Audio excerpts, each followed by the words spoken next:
praise singer, the Basotho diviner and the traditional calabash mark the beginning of another adventure for Kingsley Holgate. He is considered Africa's modern-day explorer, and for good reason. He has circumnavigated the Makgadikgadi salt pans in Botswana and the world's largest desert lake, Turkana, in northern Kenya. He's travelled from Cape to Cairo on Africa's waterways and negotiated the length of the great Zambezi River. Interrogated by UNITA, kept under surveillance by Tutsis, this is Kingsley Holgate's life. We're not conquerors, we're not imperialists. We see ourselves as Africans trying to know more about this wonderful continent.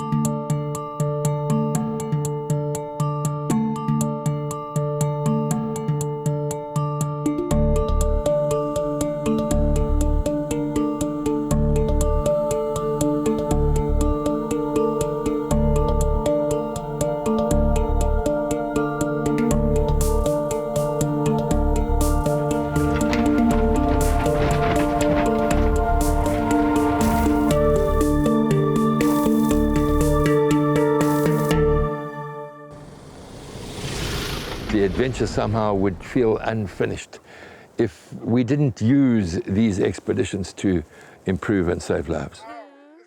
I've had malaria more than 50 times. I know about the suffering that can go on in people's lives. And that's why we've chosen the initiatives and the work that we do. Believe me, it's like a stud to the heart. When you get to a village and you hear a mother screaming, there's a baby dying, nobody knows what to do. It's 200 miles by dugout canoe to the nearest clinic or hospital, and you think that these are lives that can be saved by education and a simple mosquito net, and that's why we do what we do.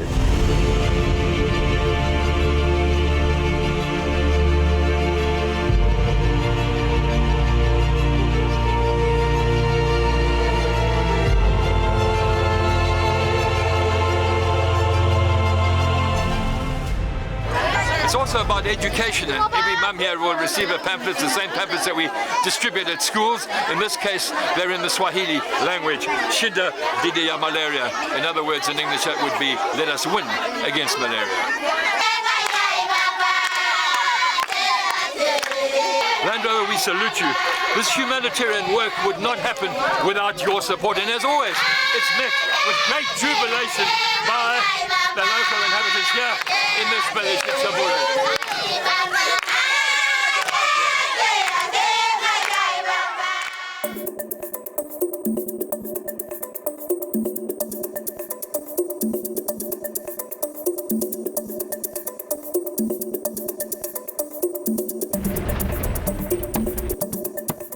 Instant gratification, the joy on the people's faces. And out there, where there's nothing, a pair of reading glasses makes such a difference. It's life-changing, and the joy and the appreciation makes it all worthwhile.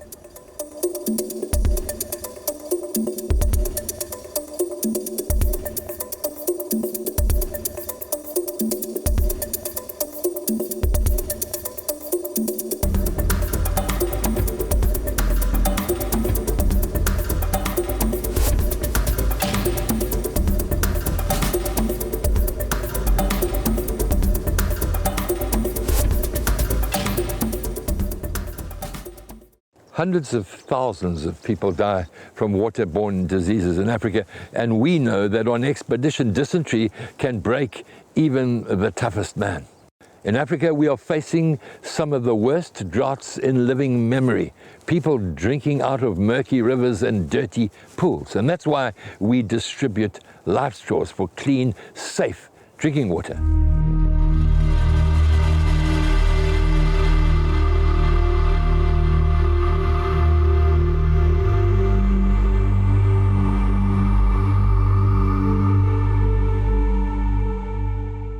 Our adventures are so intertwined with Africa's wildlife, and that's why we cannot ignore the crisis that's happening with regard to the poaching of our rhinos and elephants. It's unacceptable, and that's why the Kingsley Holgate Foundation also includes community conservation education work as part of these adventures into Africa.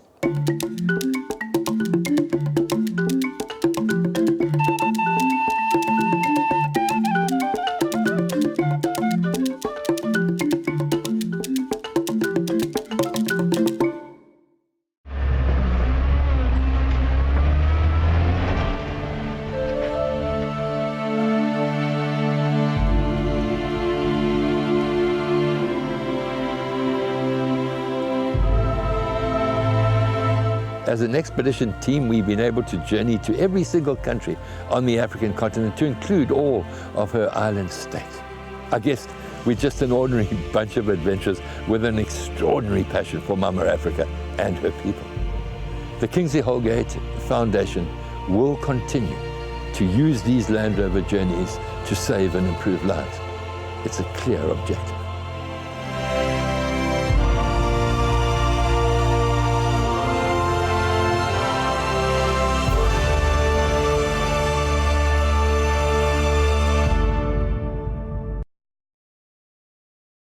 That video, I'm sure, gave you a bit of an idea of what we do. Using adventure to improve and save lives. And a National Geographic interviewer, cameraman, once came up to us and said, so who are you really? I mean, what do you do? Well, I said that the truth is, we're just an ordinary bunch of people. Adventurers, friends, family, tight-knit, with an extraordinary passion for the continent of Mama Africa, which we want to share with you. Love for this continent, hope for this continent, a continent that so many people refer to as the dark continent, but which we believe has got so much hope, wildlife, beauty, all that goes with it. To get here, as Nick mentioned, we traveled via Mozambique. Mozambique, as you would have heard in the news, is still suffering from the worst weather disaster ever to hit its coast in more than 100 years. A cyclone that ripped the city of Beira apart came out of the Indian Ocean, temperatures too warm over the ocean. We talked a lot over these last 2 days about climate change, the need to change our planet and our thinking. The cyclone then moved up along a floodplain between the Buzi and the Pungwe rivers. Tens of thousands of people. It then hit an escarpment up against Zimbabwe, and millions of liters of rain fell. 9 o'clock at night. People were killed in their sleep, stripped away, not even a cooking pot left. They were about to reap their first crop, which they rely on to survive. Gone. More than 4,000 bodies just in one sweep of the river. The crocodiles are enormous. We went there to a place called Gorongosa. What a miracle of nature, and Hanley would know it. After the civil war in Mozambique, the wildlife had all but been destroyed, and then came along somebody who cared. A wealthy benefactor who decided to put money into saving wildlife. It's incredible. And if you should read the latest copy of the National Geographic magazine, it's got this lovely article on Gorongosa, a place, a miracle of nature that's been brought back to life. Is there hope for our planet? Read that article. You'll thoroughly. We went there because the eye of the cyclone, after it had hit Beira, hit Gorongosa. 300,000 people around that game reserve. Their goods stripped away. And after the floodwaters had receded and we were able to go in by road with our expedition vehicles and all our kit, malaria. Malaria had risen by more than 50%. Tens of thousands of mothers and children were dying. We were able to use adventure, this spirit of adventure, to go in there and hopefully make a difference. 1,500 ladies we reached, mostly pregnant mums and mums with little kids under 5. They, as you know, are the most vulnerable from the blood-sucking bite of the Anopheles mosquito. And in this wonderful environment of wildlife, we also help people. Why? Without people, we don't have success. Without people, the communities alongside wildlife reserves and nature reserves, if they are not part of the solution, we have no possible way of winning our war against conservation. The resilience of Mama Africa, those mothers who had gone through so much, danced and sang. We were able to distribute 1.3, enough water purification for 1.3 million liters. Part of a team that distributed food, medicines, helping Mama Africa where we can. Just an ordinary bunch of adventurers, I guess, who believe that you can use the power of adventure to do some good stuff. And I bet that there's a common bond amongst us in this beautiful place here this afternoon. Isn't it so peaceful and restful? Just so great, you know. When I arrived here, Burak asked me, he said, how's the accommodation? You guys comfortable? I said, well, for people that spend most of their lives in a small tent around a small cooking fire, I said, it's paradise. But I do know that what connects us here this afternoon is a shared spirit of adventure, a shared spirit of hope, and a shared concern for the people of our planet and for the wildlife and everything that makes it happen. So thank you once again for inviting us here. You'll notice that in my hand I have a stick. In Zulu, this stick is called Izinduguzuk Pefumula. Now Hanley will probably understand. Induguzuk Pefumula, that's the Zulu language. And you know the Zulu language has some delightful clicks. For example, if you were to translate from English, the wild cat shivers with fright as it crosses the road. That would be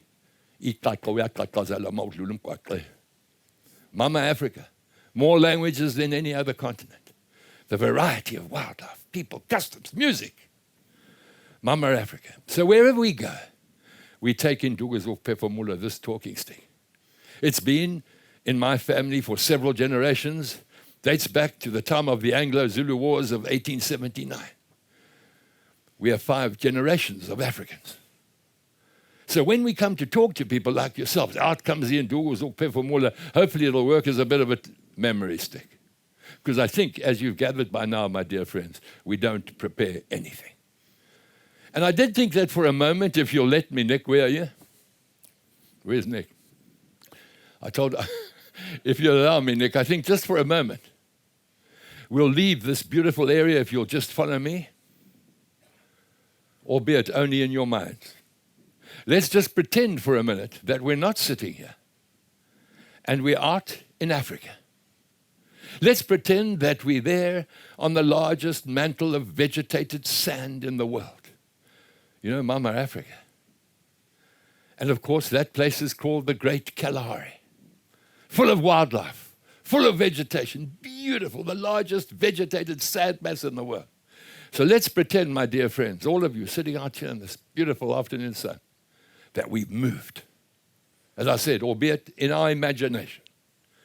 And we're sitting around a small fire in the African bush. There's a cooking pot and an old soot blanket blackened camp kettle.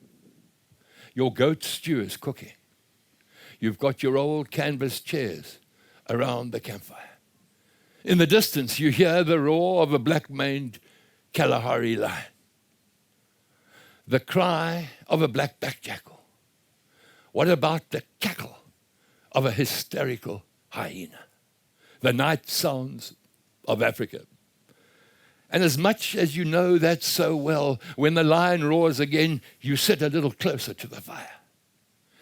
This is what we all have in our veins. This is where we came from. Mama Africa, the cradle of all humankind. So you sit there, and of course, it's story time. You take out the old talking stick, and it gets handed around the fire, one to the other, and you share African stories. You share the adventures. We talk about the adventures that we've done. So fortunate, so privileged to have been born under African skies. Wow. A lifetime of adventuring. I've just completed a book that's called Africa, a love affair with a continent. And we talk about the stories of the past, talking stick in hand. You know, these days, so many of our children talk on the phone, an iPhone. They talk to each other, even the other one is in the next room. We talk around a campfire. There's the village chief. There are the elders. There's the rangers. Every second night, new people around a fire, moving the stick from hand to hand. We've been so privileged. Journeys that have taken us along the entire outline of the African continent, 449 days, 33 countries. Can you imagine the beauty of all that? The west coast of Africa, the jungles, the forests, the wildlife. Really, no place quite like Mama Africa. What about Kilimanjaro, the tallest freestanding mountain in the world? What about the Sahara, the greatest desert of them all? On our way here from Mozambique, we spent time in the Serengeti in Tanzania. It was the birth of yet another migration of the largest number of hoofed animals in the world, as in this case, 1.75 million wildebeest made their way across Africa. And people sit and complain. What about the politics? How the hell are we going to survive? Where should we move our money to? Mama Africa, so much hope, so much beauty. The River Nile, that has its snowy sources up in the Ruwenzori, the longest and most historic river in the world. And I'm sure, my dear friends, who are now sitting with me around a Kalahari campfire, that some of you would have gazed into the soft brown eyes.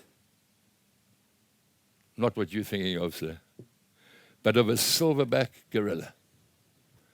So mightily strong that it can just reach out with one arm and crack your neck. But there it looks at you lovingly. Fiddled once with a bangle on my hand that has the numbers of Nelson Mandela's prison cell. No place like Mama Africa. And so we sit well into the night. You can hear that lion getting closer and closer. And then, of course, one of the team says, lions, don't worry about lions. If this lion should get any closer into camp, I will just take that big spoon that we use when we're making soup, and I'll take that aluminium pot, and I'll beat. Lions are cowards. Well, within a few seconds, that lion was in camp. One of us fell off our chairs. That great male lion was there, big black maned Kalahari lion. And the guy that was supposed to beat the soup pot with the ladle, he rushed up the ladder to the top of the Land Rover, and all you heard was the zip of his tent. The mistake he'd made was to run up his wife's back. A boot on her shoulder, another boot on her head. Well, believe me, their lips were zipped for a week. We could talk for the entire evening here about life in Africa. And in all of us, we have this ability to make change, to do good in our lives, to do something for our planet. But I'm going to take the talking stick now, and I'm going to hand it over to one of our expedition members. We're so fortunate that around the fire here in the Kalahari, there are 3 of us.